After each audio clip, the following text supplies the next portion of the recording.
اللہ تبارک و تعالی نے بعض چیزوں کو، بعض دنوں کو، بعض وقتوں کو، بعض مہینوں کو اپنی رحمت سے فضیلت عطا فرمائی ہے۔ اللہ تبارک و تعالی کے ان مخصوص دنوں کو فضیلت عطا کرنے میں ہم گناہ گاروں کا بہت ہی زیادہ فائدہ ہے۔ جب کچھ چیزیں فضیلت مآب ہو جاتی ہیں، ان کی عظمت بڑھ جاتی ہے، تو اللہ کے بندوں کو کم وقت میں زیادہ نفع کمانے کا موقع نصیب آتا ہے۔ نبی اکرم نور مجسم شفیع معظم صلی اللہ تعالیٰ علیہ وسلم کی امت کو اللہ تعالیٰ نے بہت ساری ایسی چیزیں اپنی رحمت سے دی ہیں کہ جن میں عمل تھوڑا ہے، اجر زیادہ ہے۔ اس کا نتیجہ یہ نکلتا ہے کہ انسان تھوڑے وقت میں، تھوڑے ٹائم میں، تھوڑی مصروفیت میں اپنے رب کریم کے بارگاہ سے زیادہ اجر کا مستحق ہو جاتا ہے۔ انہی مقدس معتبر معنی خیز ایام میں ایک بڑی فضیلت، زیادہ عظمت والا مہینہ ماہ رمضان المبارک ہے۔ قرآن مجید نے صراحت کے ساتھ اس ماہ مقدس کا نام لیا ہے۔ کیا معنی ہے؟ کہ یہ وہ مقدس مہینہ ہے جس کا میرے رب کریم نے نام لیا ہے، اللہ نے نام لیا ہے۔ شہر رمضان الذی انزل فیہ القرآن، فرمایا رمضان کا وہ مقدس مہینہ ہے جس میں اللہ نے قرآن نازل فرمایا ہے۔ اس ماہ نور، ماہ سرور کا نام نامی اللہ تعالیٰ نے قرآن مجید کے اندر ذکر فرمایا۔ حضرت سلمان فارسی رضی اللہ تعالیٰ عنہ ارشاد فرماتے ہیں کہ شعبان المعظم کا آخری دن تھا، اگلے دن رمضان شروع ہونے والا تھا کہ رسول پاک علیہ السلام نے ہمیں رمضان کی فضیلت پر خطبہ ارشاد فرمایا۔ آپ اس بات کو غور سے سمجھیے کہ ایسا مہمان جس کے آنے سے پہلے اس کی فضیلت بیان کی جا رہی ہے، اور فضیلت کون بیان کر رہا ہے؟ امام الانبیاء صلی اللہ تعالیٰ علیہ وسلم۔ یہ صرف ہمارے دلوں کے اندر، امت کے دلوں کے اندر اس ماہ مقدس کی فضیلت کو اور اس کی عظمت کو بٹھانے کے لیے کہ پوری طرح تم اپنے ذہن میں اور اپنے دل میں ایک بات بٹھاؤ کہ ایک عظمتوں والا مہینہ تم پر سایہ فگن ہونے والا ہے، عظمتوں والا۔ حضور نے ایک دن قبل اس کی فضیلت بیان۔ ہمارے ہاں یہ ہوتا ہے کہ ہم کسی چیز کی اہمیت کو لیتے ہیں لیکن سمجھتے ہیں کہ یہ کوئی روٹین ورک ہے، یعنی نارملی ہر سال رمضان شریف آتا ہے، اپنے وقت کے حساب سے چاند بدلتا ہے اور اپنے وقت پر رمضان شریف آ جاتا ہے۔ ہم سمجھتے ہیں کہ مطلب روٹین کا ایک معاملہ ہے، ایک روٹین کی چیز ہے۔ لیکن اگر آپ اس کو اس نظر سے دیکھیں گے نا کہ اس مہینے کے آنے سے پہلے، یعنی ابھی ایک دن بعد آنا ہے رمضان کو، اور آنے سے پہلے حضرت سلمان فارسی فرماتے ہیں کہ نبی پاک نے ہمیں باقاعدہ بلا کے خطبہ دے کے رمضان کی عظمت ہمارے دلوں میں بٹھائی، یعنی فکری طور پر اور ذہنی طور پر امت کو تیار کیا۔ فرمایا تم پر ایک ایسا مہینہ سایہ فگن ہونے والا ہے جو مبارک ہے تمہارے لیے، باعث برکت ہے تمہارے لیے۔ تم اپنے آپ کو ذہنی طور پر تیار کرو کہ ایک ماہ نور تمہارے قریب آ رہا ہے۔ جو رمضان، اسلامی عبادات جتنی بھی ہیں نا، وہ مخصوص پوجا پاٹ نہیں۔ اسلامی عبادات میں سے کوئی عبادت بھی ایسی نہیں جس کا مقصد ہی ہو کہ آپ نے اتنے وقت سے لے کر اتنے وقت تک فلاں عمل کرنا ہے۔ جتنی بھی عبادات ہیں اسلامی، وہ اپنے دامن میں کوئی نتیجہ رکھتی ہیں، کوئی رزلٹ رکھتی ہیں، اس کے ثمرات انسانی زندگی پر مرتب ہوتے ہیں۔ انسان کو تزکیہ نصیب ہوتا ہے، اس کے باطن کو صفائی نصیب ہوتی ہے، اسے خیر کرنے کا موقع ملتا ہے، تربیت کے بہت سارے مواقع اس میں پائے جاتے ہیں، بہت سارے اسرار و رموز کے ساتھ اسلامی عبادات ہیں۔ یہ جو رمضان المبارک ہے نا، یہ جو روزہ ہے، یہ روزہ اپنے دامن کے اندر تربیت رکھتا ہے، تربیت۔ یا ایھا الذین آمنوا کتب علیکم الصیام کما کتب علی الذین من قبلکم لعلکم تتقون۔ اے ایمان والو، تم پر روزے فرض کیے گئے جیسا کہ تم سے پہلے لوگوں پر بھی فرض کیے گئے تھے تاکہ تم تقوی اختیار کرو۔ روزہ تمہیں پرہیزگار بنائے گا، تمہارے اندر سے جو نفسانی چیزیں ہوں گی انہیں نکالے گا، اور اللہ تبارک و تعالیٰ کی طرف تمہارے دل کا رجحان ہوگا، تمہاری روح کا رجحان ہوگا، تمہیں تزکیہ دے گا۔ روزہ انسان کی تربیت کرتا ہے، انسان کو روزہ ذہنی طور پر تیار کرتا ہے کہ اللہ کے حکم کے مطابق کھانا ہے، اللہ کے حکم کے مطابق پینا ہے۔ سب سے بڑا مسئلہ اس دور کا رزق کے حلال کا حصول ہے اور حرام سے اجتناب ہے۔ تو روزہ ہمیں یہ سبق پڑھاتا ہے کہ ہم وہی کھائیں گے اور اسی وقت کھائیں گے جو کھانے کا ہمیں ہمارے رب نے حکم ارشاد فرمایا ہے، اور جس سے اللہ رسول منع کر دیں گے جتنی مرضی چمک دمک اپنے دامن میں رکھے، جتنی مرضی، لیکن ہم وہی لیں گے جو ہمارے لیے جائز ہے۔ آپ غور فرمائیے، روزہ لعلکم تتقون، روزہ تمہیں پرہیزگار کرتا ہے۔ بہت سارے لوگ ایک بات کرتے ہیں کہ عادتیں نہیں بدلی جاتی، یار کوشش کرتا ہوں لیکن میری عادت نہیں تبدیل ہوتی۔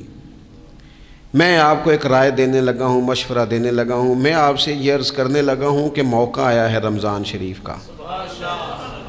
رمضان میں نا بندہ روٹین میں اپنی عادتیں بدلتا ہے۔ کسی کو سویرے 7 بجے کھانے کی عادت ہے، کسی کو 9 بجے کھانے کی عادت ہے، کوئی صبح ناشتہ نہیں کرتا، دوپہر میں ہی کھاتا ہے۔ لیکن رمضان آیا تو عادت بدل گئی، 7 بجے والا بھی نہیں کھا رہا، 9 بجے والا بھی نہیں کھا رہا، دوپہر والا بھی نہیں کھا رہا، سارے سحری میں کھا رہے ہیں۔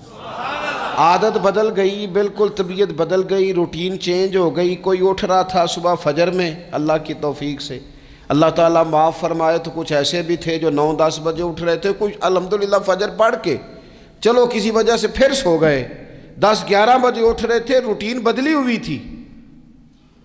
رمضان آیا تو بدل گئی، سارے سحری میں اٹھ رہے ہیں، تہجد کے وقت سب کی آنکھ کھل رہی ہے، بالکل روٹین بدل گئی، حالات بدل گئے، معاملات تبدیل ہو گئے، اوقات تبدیل ہو گئے، دفاتر کے ٹائم تبدیل ہوئے، اسکولوں کے نظام تبدیل ہوئے، مدارس کے اوقات تبدیل ہوئے، ہر چیز کے اندر تبدیلی آئی۔ معنی کیا ہے کہ اللہ نے تمہیں موقع دیا ہے کہ عادتیں بدلی جا سکتی ہیں، اپنے آپ کو تبدیل کیا جا سکتا ہے، لائف سٹائل کو چینج کیا جا سکتا ہے۔ یہ موقع آیا ہے، ایک مہینہ ہے پورا، 2-3 دن 4 دن آپ کی روٹین بگڑ جائے نا سونے کی، یعنی روٹین سے ہٹ کے آپ سونا جاگنا شروع کر دیں تو پھر وہی روٹین بن جاتی ہے، پھر اسی ترتیب سے انسان سارے کام کرتا ہے۔ تو رمضان میں روٹین چینج ہوگی، سارے تہجد میں اور سحری میں اٹھیں گے، تو اللہ کرے نا یہ روٹین قائم رہے۔ رمضان میں تو اٹھتے تھے سحری کرنے کے لیے، تو اللہ کرے روٹین بن جائے اور سارا سال اٹھیں تہجد کی نماز ادا کرنے کے لیے، اللہ کرے روٹین بن جائے، چیزیں تبدیل ہو جائیں۔ وہ لوگ جن کو ڈاکٹر کہہ رہے تھے کہ دوائی بھی کھانی ہے اور پرہیز بھی کرنا ہے، تو وہ کہہ رہے تھے جی دوائی کھانا تو آسان ہے، پرہیز کرنا مشکل ہے، تو بدلنے لگی ہے نا روٹین، آ گیا نا رمضان، پرہیز کا ٹائم شروع ہو گیا۔ لہذا بہترین فائدہ یہ ہوگا کہ رمضان میں پرہیز ہوگی، ڈائٹ پلان بالکل بنایا جا سکتا ہے، اس میں چیزوں کو بالکل مرتب کیا جا سکتا ہے۔ تو رمضان شریف کے آنے سے پہلے ذہنی طور پر اپنی عادات کی تبدیلی کا پروگرام بنائیں، عادتیں بدل جایا کرتی ہیں۔ رسول کریم دنیا میں آئے وَيُزَكِّيكُمْ، حضور تزکیہ کرنے تو آئے ہیں، عادتیں بدلنے تو تشریف لائے ہیں۔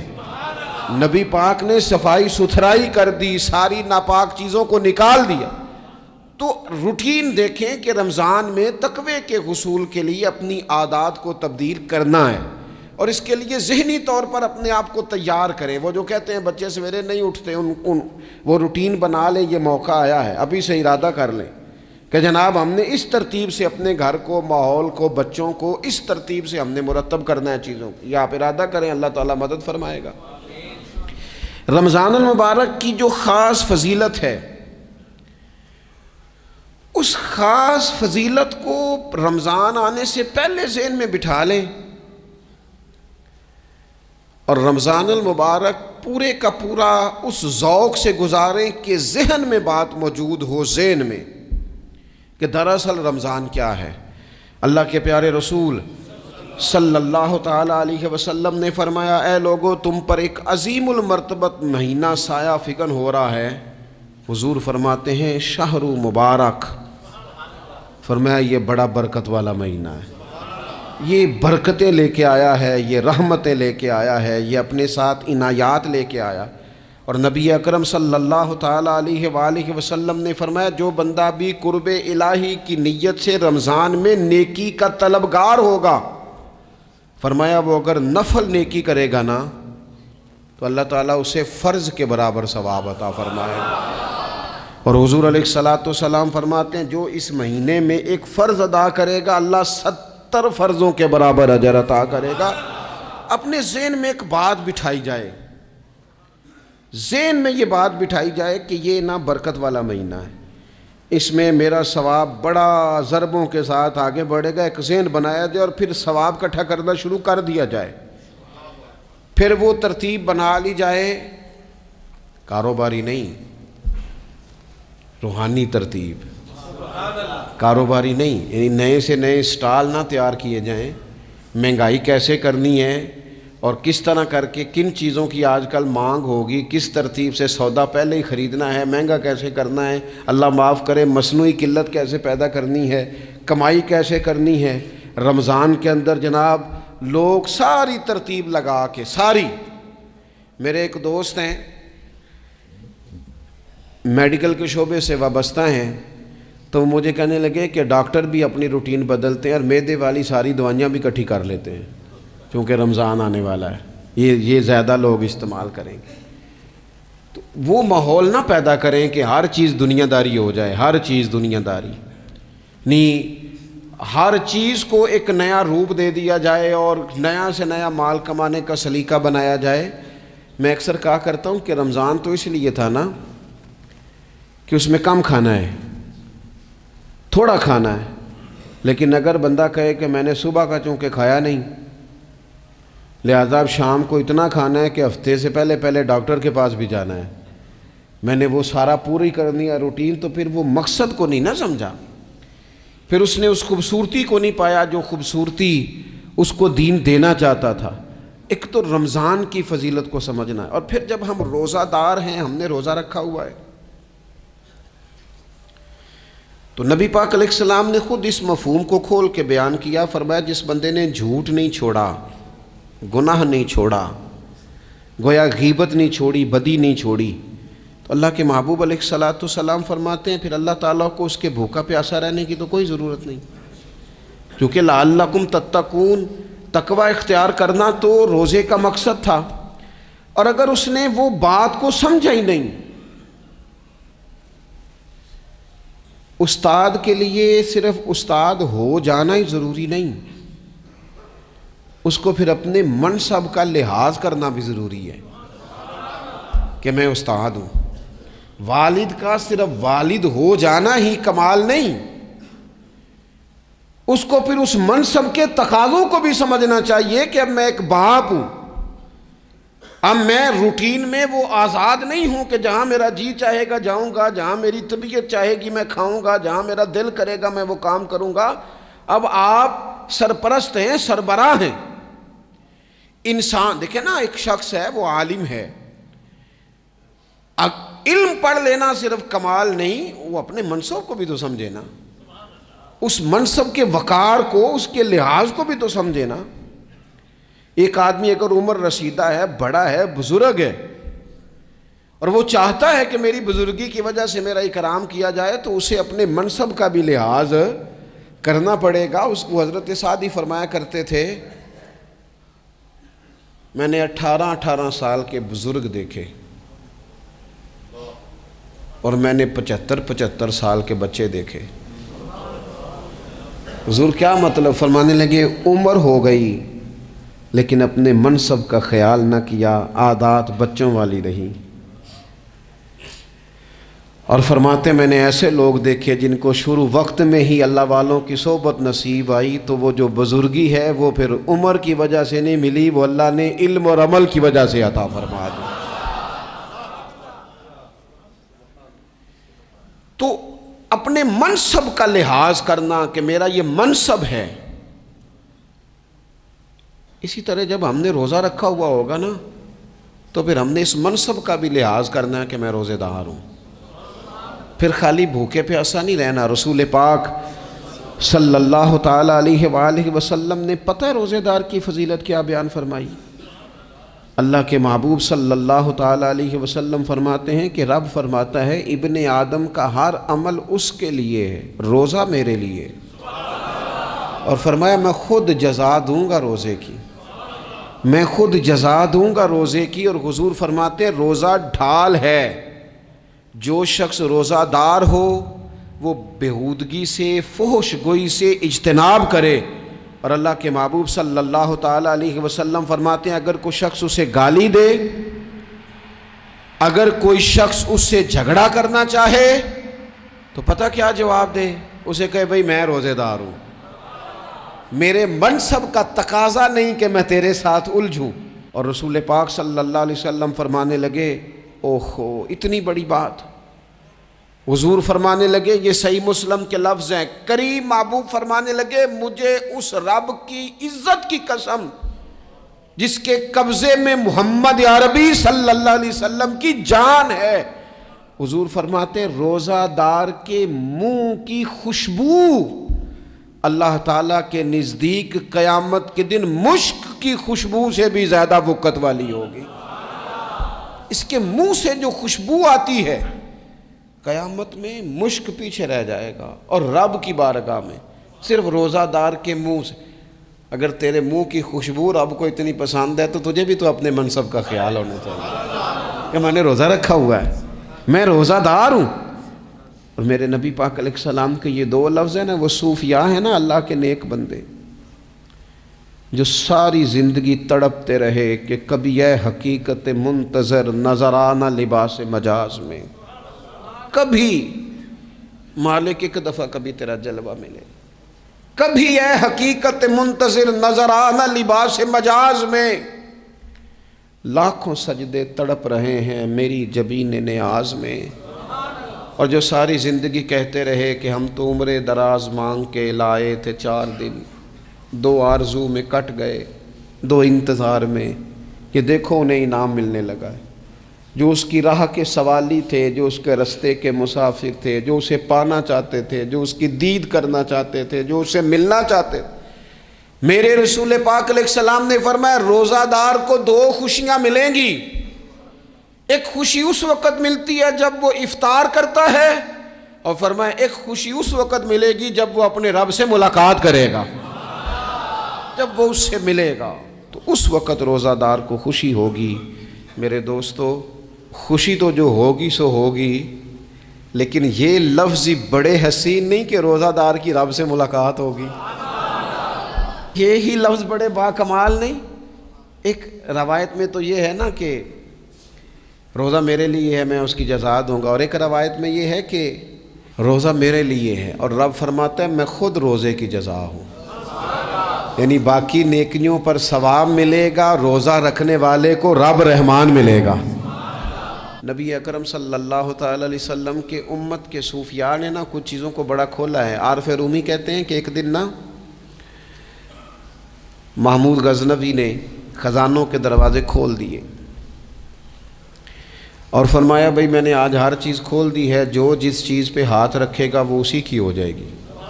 لوگ دوڑے، کوئی سونے کی طرف، کوئی چاندی کی طرف، کوئی جائیدادوں کی طرف، کوئی خزانے کی کنجیوں کی طرف، کوئی بڑے بہترین گھوڑے اور اونٹوں کی طرف لوگ دوڑ گئے، جو جس پہ ہاتھ رکھے گا اسی کا۔ سب بھاگ گئے، ایاز بیٹھا ہے، نہ وہ حسن میں رہی شوخیاں، نہ وہ عشق میں رہی گرمیاں، نہ وہ غزنوی میں تڑپ رہی، نہ وہ خم ہے زلف ایاز میں۔ وہ لذتیں کہاں؟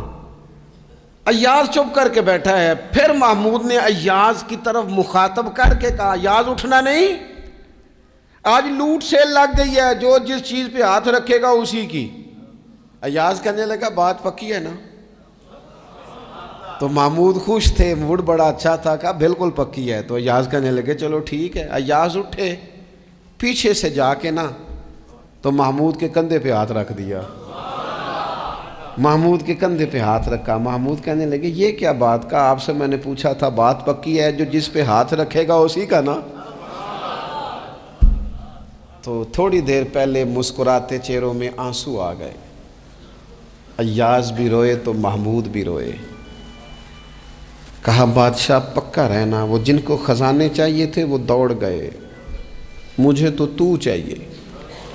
لنگ کئی مہینے تے برس گئے تے تیری دید نو دیدے ترس گئے, تیری تو ملے گا. تو پھر کہا محمود نے, اس نے کہا میں وعدہ کر چکا تھا, بس ٹھیک ہے, باقیوں کے خزانے اور میں تیرا طے ہو گئی. فرمایا باقی نیکیوں پر ثواب ملے گا, اور روزہ رکھنے والے کو رب رحمان ملے گا, اللہ کا قرب ملے گا. دیکھو نا, وہ خاص انسان کو کیفیت حاصل ہوتی ہے روزے میں, رب کے ہونے کا یقین. وہ جو صوفیاء کہتے ہیں نا مراقبہ کرو, وہ نصیب ہوتا ہے. یعنی کسی کو کیا پتہ ہے اس کا روزہ ہے کہ نہیں, اکیلا ہے نا گھر میں, فریزر بھرا ہوا ہے, نہیں نہ کھاتا. کیوں؟ اسے پتہ ہے میرا رب میرے ساتھ ہے, میرا رب مجھے دیکھ رہا ہے. بس یہ تصور توحید پکا ہو جاتا ہے رمضان. تو پھر اللہ تبارک و تعالیٰ کی بھی خاص رحمت اور کوئی خاص ہی اعزاز. حضور فرماتے ہیں جنت کے کئی دروازے ہیں, ایک باب الریان ہے, اس سے صرف روزہ دار گزریں گے. آواز ہوگا روزے والے آ جاؤ, وہ آ جائیں گے. فرمایا اس خاص دروازے سے گزرو, جب گزر جائیں گے تو فرمایا بند کر دو بھائی, اور کوئی نہیں گزرے گا یہاں سے. دروازہ ہی مخصوص ہے, ان کا اعزاز ہی ذرا زیادہ ہے. تو میرے عزیز رمضان شریف کے اندر وہ منصب کا بس خیال رکھیں کہ میں روزہ دار ہوں, اس احتیاط کے ساتھ. اور دوسری جو رمضان کی چند عبادات ہیں نا, سب سے پہلی تو میں عرض کروں گا تراویح کے حوالے سے. یہ بات یاد رکھ لیں کہ نبی پاک علیہ الصلوۃ والسلام نے فرمایا جس نے ایمان اور احتساب کی نیت کے ساتھ رمضان میں قیام کیا, اللہ اس کے پچھلے سارے گناہوں کو معاف فرما دے گا. اور ایک مقام پر نبی پاک صلی اللہ تعالیٰ علیہ وسلم نے بیان کیا, یہ مشکات میں موجود ہے. حضور فرماتے ہیں رمضان اور قرآن دونوں قیامت کے دن بندے کی شفاعت کریں گے. رمضان کہے گا یا اللہ میں نے اسے دن بھر کھانا کھانے سے باز رکھا, اور تیری بارگاہ کے حکم کے مطابق اس نے اپنے آپ کو ان چیزوں سے بچا کے رکھا. اور قرآن کہے گا مالک رات میں نے اسے نیند سے روکے رکھا. کیا مطلب؟ اس نے کھڑے ہو کے عبادت کی. اگرچہ اس سے مراد شارحین حدیث نے تراویح بھی لیا ہے, تہجد کی نماز بھی لیا ہے, صلاۃ اللیل بھی لی ہے, لیکن میرے عزیز یہ خاص ربط ہے قرآن مجید کے ساتھ تراویح کا. مسنون ہے رمضان کی راتوں میں قرآن مجید اور تراویح کا پڑھنا. اگر تھوڑی سی نا طبیعت میں صرف تبدیلی پیدا کی جائے, میں نے دیکھا ہے کہ جو لوگ کہتے ہیں نا میرا وقت بڑا قیمتی ہے, بڑی ساری جگہوں پہ آپ کو بیٹھنا پڑتا ہے, بیٹھیں آپ 2 گھنٹے بیٹھیں, 3 گھنٹے بیٹھیں. میں نے دیکھا ہے لوگ جاتے ہیں کسی دفتر میں تو رات کو ہی چلے جاتے ہیں اس علاقے میں, کھڑے ہیں, پاسپورٹ کے دفتر کھڑے ہیں, شناختی کارڈ کے دفتر کھڑے ہیں, امیگریشن کی لائنوں میں کھڑے ہیں. کچھ ذہن تو بنائیں کہ میں نے رات کھڑے رہنا ہے اور اپنے رب کی عبادت کرنی ہے. تراویح کو ذرا ذوق سے آپ اگر تھوڑا ارادہ کر لیں گے نا, یعنی کوئی ایسا مشکل کام نہیں. میری تو رائے یہ ہے کہ پہلے 3-4 دن ذرا جم کے ذہن بنائیں, اور تھوڑا سا نا روٹین کو بدلنے کی کوشش نہ کریں. جس امام صاحب کے پیچھے تراویح شروع کریں, کوشش کریں ساری وہیں پڑھیں. روٹین بدلنے سے بھی سستی آتی ہے. ایک دن یہاں گئے, 2 دن وہاں گئے, تو یہ روٹین بدلنے سے بھی بعض اوقات سستی آتی ہے. کوشش کریں ایک جگہ پہ قرآن شریف سننا شروع کریں اور پھر پورا قرآن مجید وہیں پہ سنیں, اور تھوڑا ذہن بنائیں. میں نے دیکھا ہے ہمارے استاد صاحب اس طرح کیا کرتے تھے کہ بہت تھوڑا کھانا افطاری کے وقت, تھوڑا, اور ان سے کہا جاتا آپ بزرگ آدمی ہیں, اتنا کم کھانا کیسے نظام چلے گا؟ تو فرماتے تھے میں ایک چپاتی اور آدھی چپاتی کھا لوں گا لیکن تراویح کے بعد۔ اب اگر زیادہ کھانا کھاؤں گا تو طبیعت میں سستی آئے گی، میرے لیے کھڑا ہونا مشکل ہو جائے، سادہ سا کھانے کے ساتھ افطاری کی جائے گی۔ اور تراویح کے لیے اپنے آپ کو ذہنی کہاں ٹائم ملتا ہے سارا سال قرآن پڑھنے سننے کا، یہ تو اللہ نے موقع عطا فرمایا ہے۔ تو تھوڑا سا اگر دلچسپی پیدا کی جائے، بڑا بڑا سونا قرآن مجید پڑھا جاتا ہے مساجد میں، بچے بڑی بڑی خوبصورتی سے، تو اللہ کا شکر ہے جگہ جگہ پہ۔ اور مساجد کے علاوہ بھی میں نے دیکھا ہے، ہم سے لوگ مطالبہ کرتے ہیں کہ ہماری فیکٹری میں رات کو بھی کام ہوتا ہے، اتنے سارے ورکر ہیں تو بچہ کوئی مل جائے قرآن شریف سنائے، فلانی جگہ بھی اتنے لوگ ہیں تو اگر موقع مل جائے، تو اگر تھوڑا ذہن بنایا جائے، شوق پیدا کیا جائے تو اللہ تعالیٰ فضل فرماتا ہے، انسان کو طاقت ملتی ہے کھڑے رہنے کی۔ ایک تو تراویح، روزہ، تراویح، اور تیسری بات ہے سحر اور افطار۔ یہ جو سحری اور افطار، یہودی جو تھے نا وہ سحری نہیں کرتے تھے، سحری کا نام و نشان نہیں تھا، روزہ رکھتے سحری نہیں کرتے۔ تو نبی پاک صلی اللہ تعالیٰ علیہ وسلم نے فرمایا ہمارے اور یہودیوں کے درمیان فرق ہی سحری کا ہے۔ اور نبی پاک صلی اللہ تعالیٰ علیہ وآلہ وسلم نے فرمایا سحری کھایا کرو، سحری کھانے میں برکت ہے۔ اور اگلی بات سننی آپ نے تو خوش ہو جانا ہے، سحری کو معمولی نہ سمجھے، سحری کرنا عبادت ہے۔ ہاں آپ مت سمجھیں کہ میں روٹی کھا رہا ہوں، یہ تو میرے سامنے دہی رکھا ہوا ہے، یہ تو سالن رکھا ہوا ہے، یہ تو اچار رکھا ہے، تو چپاتیاں رکھی ہیں۔ سحری کھانا عبادت ہے۔ آپ صبح اٹھے، آپ کی تو روٹین ہی اور تھی، تو 7 بجے کھاتے تھے، 9 بجے کھاتے تھے۔ یہ جو آپ صبح کھا رہے ہیں اٹھ کے سحری میں، اپنی مرضی سے تھوڑی کھا رہے ہیں، یہ تو کسی کے کہنے سے کھا رہے ہیں، یہ تو کسی کے بٹھائے بیٹھے ہیں۔ یہ جو سحری کا لنگر ہے یہ رب رسول کی رحمت کے ساتھ عطا ہوتا ہے، یہ کرم ہے، یہ اللہ رسول کے بٹھائے بیٹھے۔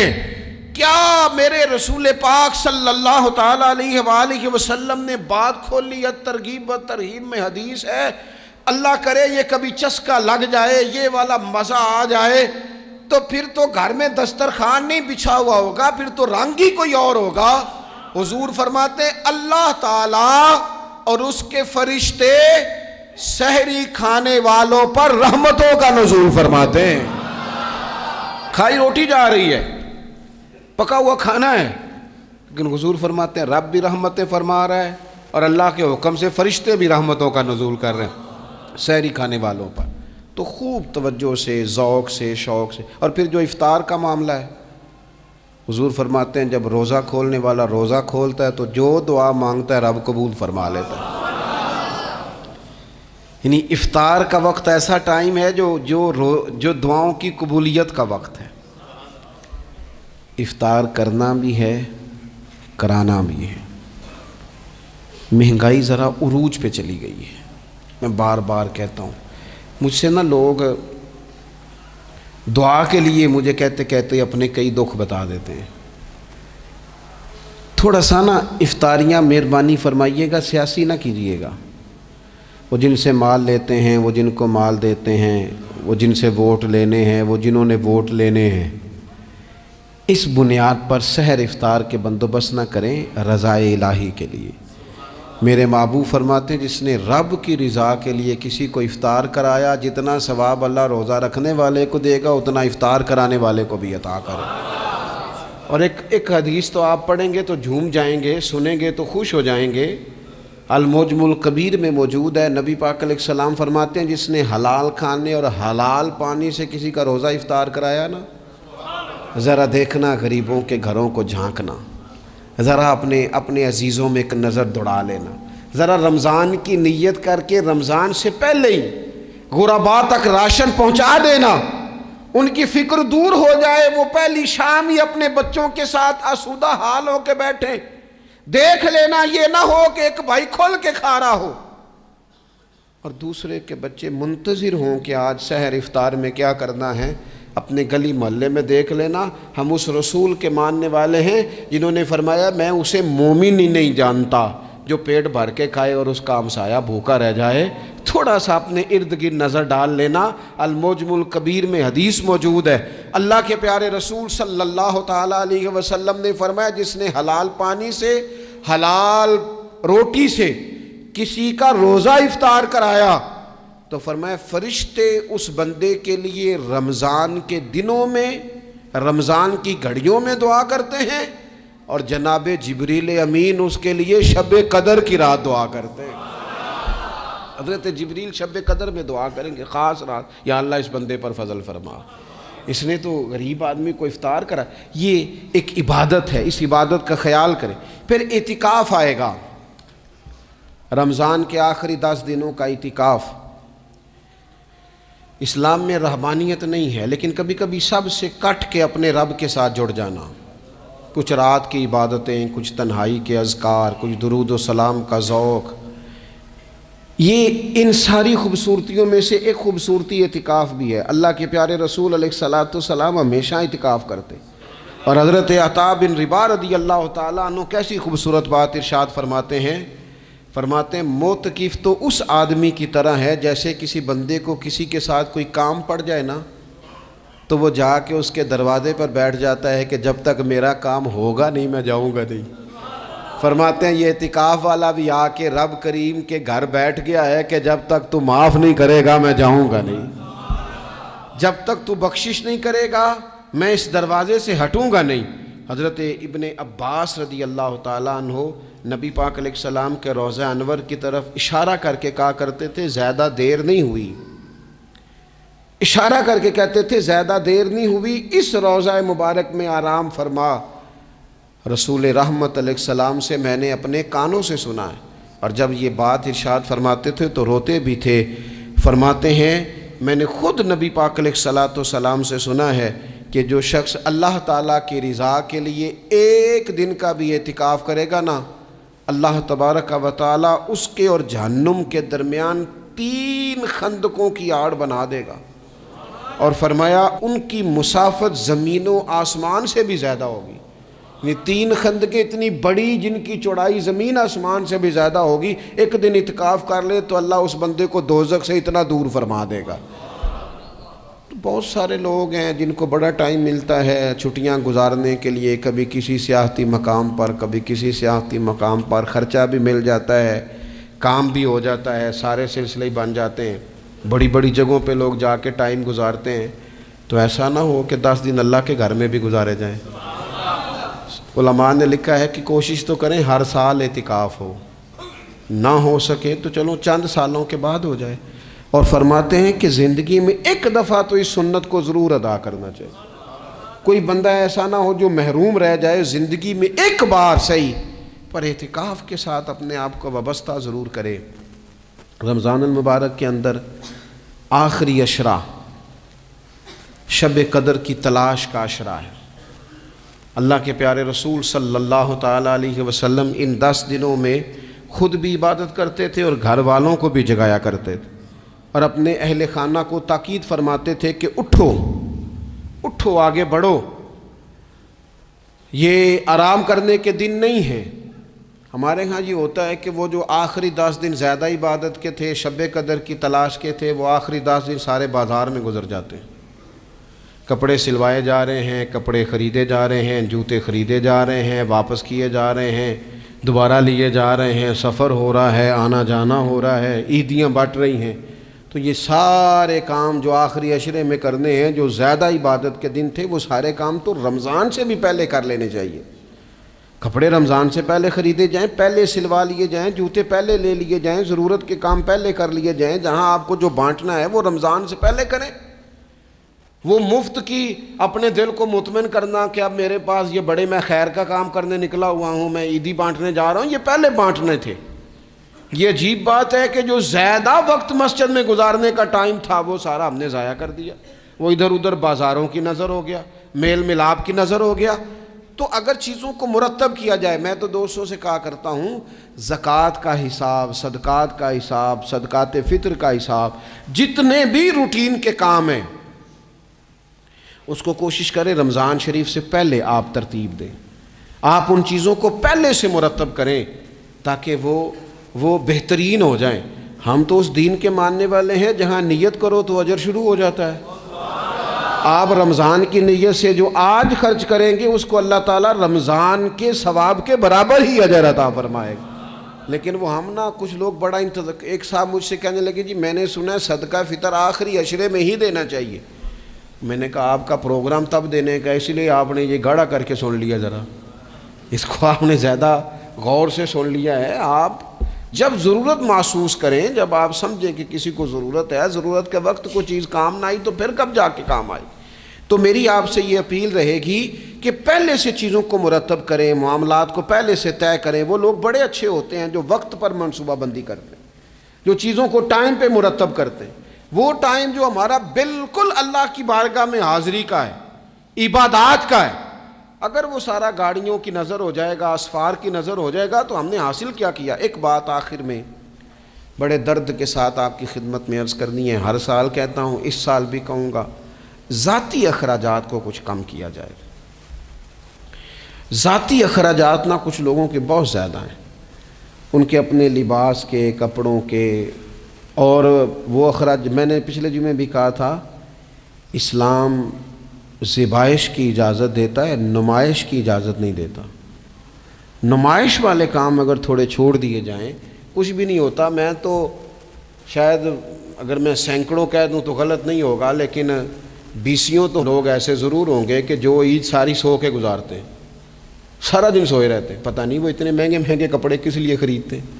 عید کی نماز پڑھی, سو گئے, اور بھئی آپ کا فون بند تھا جی میں سو رہا تھا جی. تو بھئی وہ جو آپ نے 1.5 مہینہ درزی کے پاس آنا جانا لگایا, وہ کس مقصد کا؟ رات کوئی پہننا تھا, کوئی پرانا جوڑا پہن لیتے. ایسی مصیبت کیا بنی ہوئی تھی؟ اتنے مہنگے کپڑے خریدے, اتنا مہنگا جوتا لیا, اور دن سارا سو کے گزار دیا. ذاتی اخراجات کم کریں. پتہ کیا ہے, فرق بہت بڑھتا جا رہا ہے, بہت بڑھتا جا رہا ہے. یعنی ایک جگہ پہ چیزیں پڑی ہیں, خراب ہو گئی ہیں, کھانے کا ٹائم نہیں, پہننے کا ٹائم نہیں, اور ایک جگہ وہ ہے کہ جہاں لوگ دوائی کو ترس رہے ہیں. گندم امیر شہر کی ہوتی رہی خراب, اور بچی کسی غریب کی فاقوں سے مر گئی. اور کسی نے کہا تھا کہ غریب شہر تو فاقوں سے مر گیا, لیکن امیر شہر نے ہیرے سے خودکشی کر لی. اللہ معاف فرمائے. تو بہت ساری جگہوں پہ لوازمات زیادہ ہیں, اخراجات زیادہ ہیں, تکلفات زیادہ ہیں. اس رمضان میں مہنگائی کا جو زور ہے, حالات کی جو سنگینی ہے, اور تھوڑا پیچھے جائیں تو غریب علاقوں میں جس قسم پرسی کے ساتھ لوگ اپنا وقت بتا رہے ہیں, اگر صرف امیر لوگ اپنے کچھ ذاتی اخراجات کو کنٹرول کرنے میں کامیاب ہو جائیں تو بڑے سارے لوگ ایسے ہیں جن کے لیے وہ خوشیاں بانٹنے کا ذریعہ بنیں گے, اسباب. اور ویسے بھی زندگی سادہ کریں, آسان ہو جائے گی.